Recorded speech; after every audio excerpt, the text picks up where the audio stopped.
Here are 5 must-try thumbnail tips for beginners. Tip number 1 is setting up your canvas. As you launch Photoshop, you're going to want to start a new document, so you go to File, New. You'll get to the new dialog box that pops up. YouTube recommends 1280 by 720 as the thumbnail size, but I'm going to change that to 1920 by 1080. Slightly bigger, and the reason is because I want to make sure that whenever I upload the thumbnail, there is going to be a little bit of compression that happens whenever you do that. And by starting off with a little bit larger image, that's always going to work better for me, just to offset any kind of compression that may happen. This also gives you a little bit more flexibility if you wanted to post it online somewhere else, having that size thumbnail. So to start off with, we'll go right up here from the top, and I'm going to go ahead and name my project, and I'll just say thumbnail 1920 by 1080. This is good to put in the canvas dimensions into your file name. That way, whenever you go back and reference the file, you'll be able to see what the dimensions are for that project. As we move down, I'm just going to go ahead and type in 1920, make sure that I am on pixels, and I'll change the height to 1080, and then I want to change the resolution to 72 pixels per inch. And make sure that is set to pixels per inch. This is standard web resolution, on-screen resolution. Color mode is RGB. Background color is fine as white. I'm going to make sure that my advanced options is open, and I'm going to use the color profile working RGB and square pixels. Now to start, I'm going to turn on my guides. I'm going to hit on my Mac Command:, and that's going to toggle on the guides. And here I can see safe margin guides that have been added, but I want to change this up a little bit. I want to be able to put in some guides that are using the rule of thirds. So the way I'm going to do that is go up here to View, come down to Guides, and New Guide Layout. Inside here, I have this dialog box, and I'm just going to change first the color of the guides, and you can select whatever color that works for you. I'm going to stick with magenta just to make sure that it pops out a bit more. And then I'm simply going to divide my canvas into 3 columns into 3 rows. I'm going to keep all these other boxes empty, and I'm also going to keep the margin set at 0 all the way across the canvas. And I'm going to turn on this little checkbox down here at the bottom, clear existing guides. So whatever guides that I already have set up in the canvas, they are going to be wiped out, and this is what's going to be put in. And I'll just go ahead and click OK. So now I have my thirds, which are going to be a helpful guide for me whenever I start putting in elements. This is something that I highly recommend that you do, and actually you can use the same style or the same guide system for many projects when you want to have a simple rule of thirds. Tip number 2, using the text tool. I'm going to quickly add just a solid color background just so that we can see some text, and I'll make this a dark blue.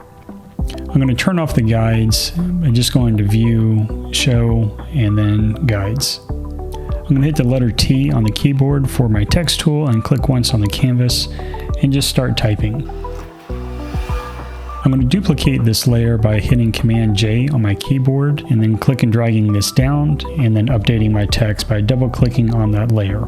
I'm going to reorganize my layers here, go to this top layer, Design, and I'm just going to click on the character and character color, and we'll change this to white. You can use any font face that you like. I prefer to use thick font faces because you want something that's readable and has a good contrast. I also recommend that you use 1 to 2 words for your thumbnail. Too many words starts to add too much noise in the layout, and you just want to keep it simple. So I'm going to select this bottom layer here, that way I have both layers combined, and now I'm going to go and align both of them so that they're nice and stacked evenly. I'm going to turn my guides back on. I'm just going to hit Command: on my keyboard. I'm going to hit Command T for transform, and then I'm going to click and drag the corner handle here. I'm going to hold down the Shift key. That makes the text or the scaling nice and uniform, and I'll just position and just hit return to commit the changes. So let's go ahead and add some type of an effect to this text. I'm going to zoom in just a little bit. I'm going to double click on my thumbnail layer here. the text. It says thumbnail, and then I'm going to select bevel and emboss, and this gives us that nice little beveled edge to our text. As I click on this though, I want to make sure that I have a couple of settings on this, and this is something that you can go ahead and play with and try out for yourself. But I'm going to select inner bevel, chisel hard, because I want a nice hard edge to this. I'm going to crank up the depth all the way over to the right, and my size and soften, I'm going to set those kind of low. If I start to crank it up, you can see how extreme this effect can be on your text. So I'm going to set this kind of low, probably like a 1 or 2 should work. The highlight I want to set to white, and my shadow to black. These are just great settings to start with. The highlight mode is at normal, and the opacity, I'm cranking that all the way up to white, just so I can get that nice little glow around the top edge. The shadow, you can go back and forth to what you want. I'm going to set this probably down to about 50. That should work for me, so I have that nice little contrast between the two. Next, I'm going to turn on inner glow. Inner glow is just going to be on the inside of my layer here, which is the text, and I'm going to set it to overlay. Crank up the opacity to 100%, and just using a white overlay or white color for this layer style. And you can get down here to choke and to size, and you can start messing with these, and you'll see again, the more that you crank these up, the more extreme that the effect is going to be. So I'm just going to kind of keep this low. Size, again, you can start heavy and then pull it back down just to give it that slight little glow. The next thing I'm going to do is add a gradient overlay. So in this setting, I'm going to go to my gradient panel here, and I'm going to select my foreground to transparent blend, or gradient I should say, and I'm going to change the gradient color by just double clicking on this little marker and just dragging this down to black and saying okay and okay there, and commit that. Next, I'm going to change my blend mode. I might try a couple of different ones. Let me start with color burn, maybe multiply. No, I think color burn might work best for this. And then I'm just going to try and see how this is going to work. So I'll set the scale to 100, and I'll move my gradient down maybe to the bottom here and set this to -90. Now I can see I've got this heavy overlay. I have a little bit more of a burnt color orange here going, and now I'm just going to adjust the scale of this. I think it'll work best for the top here, bringing this scale down. Now it's a little too heavy for me, so I'm just going to turn this down up here at the top and just say okay.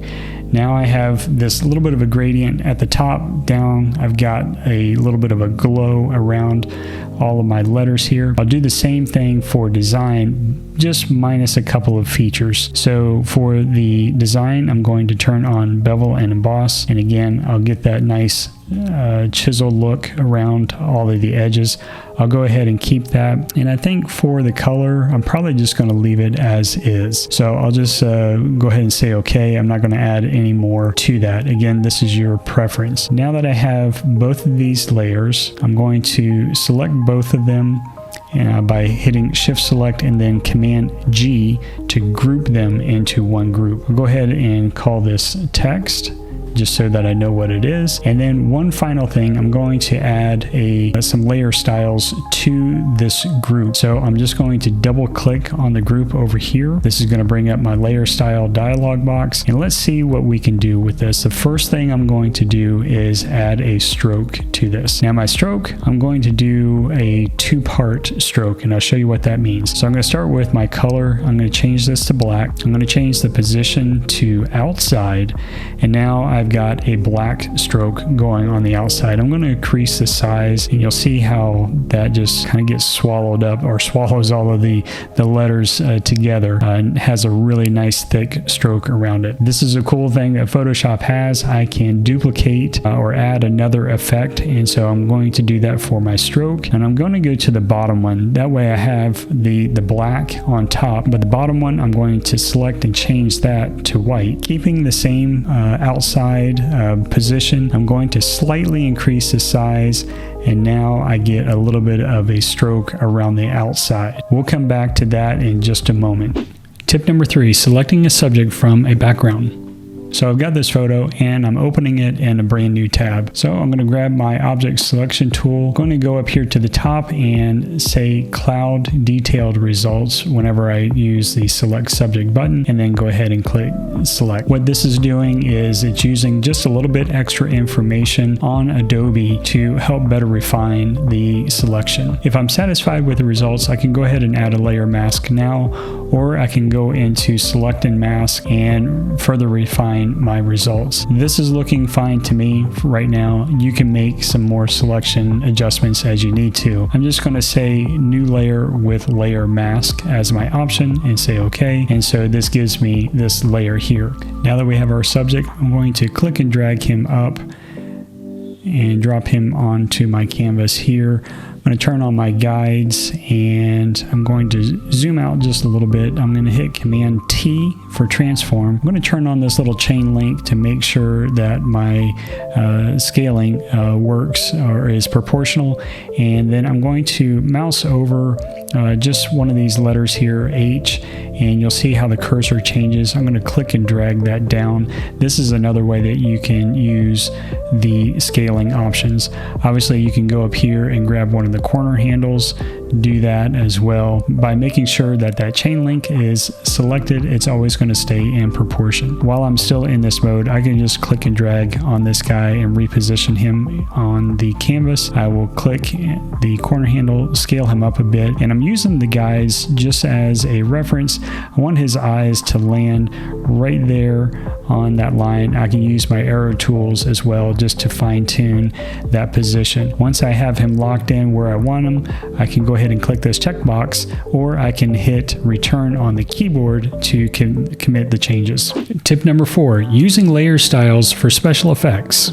So let's just start with this first guy. Actually, I'm going to go ahead and commit this layer or this mask to my image. By doing that, I'll just go ahead and kind of almost compress it a little bit or flatten it. I don't need the mask feature anymore. So I'm going to right click on the mask and just say apply layer mask. And you'll see how the thumbnail of this layer changes. Now I can go ahead and move him around as I need to. That's all still there. Just hit Command Z to undo. But let's go ahead and rename him first. Next, I'll double click on that layer and I open up my layer style dialog box. I'm going to click on stroke and just add a white stroke to my subject. Now I can see that I've got a little white stroke happening over here. There's some noise that came out, some artifacts that came over whenever we applied that mask. So we'll need to clean that up.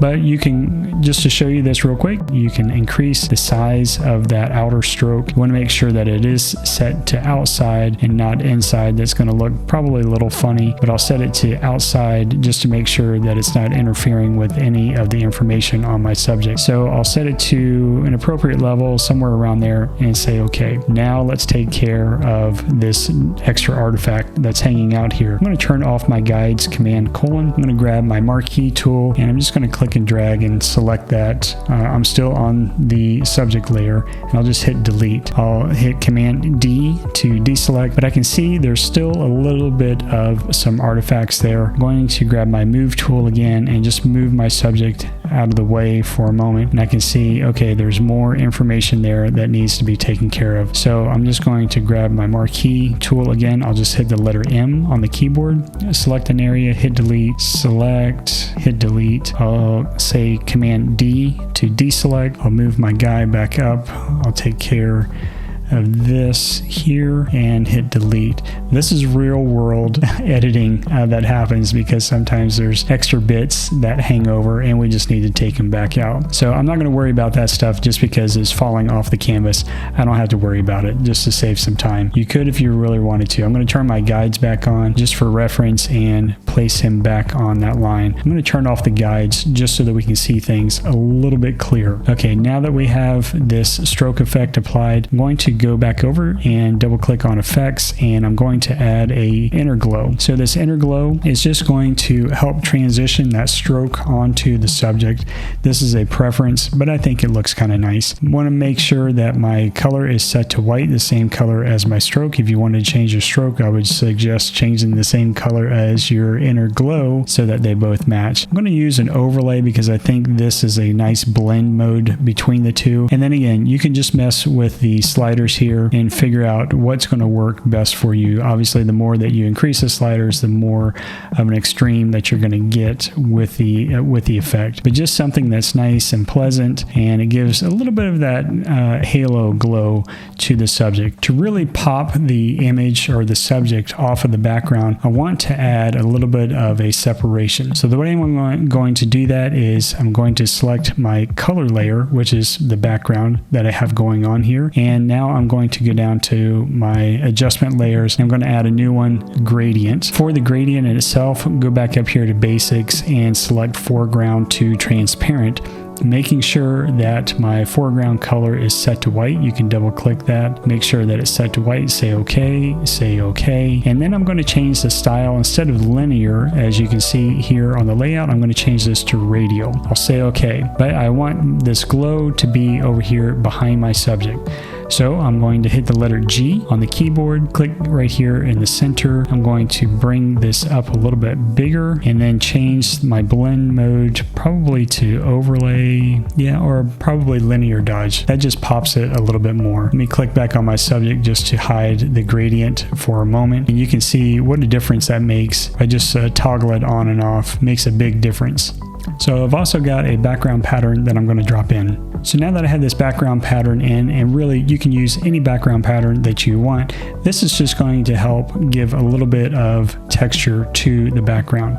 So I'm going to scale this up to make sure that it covers my canvas. I'm going to grab my corner handle here.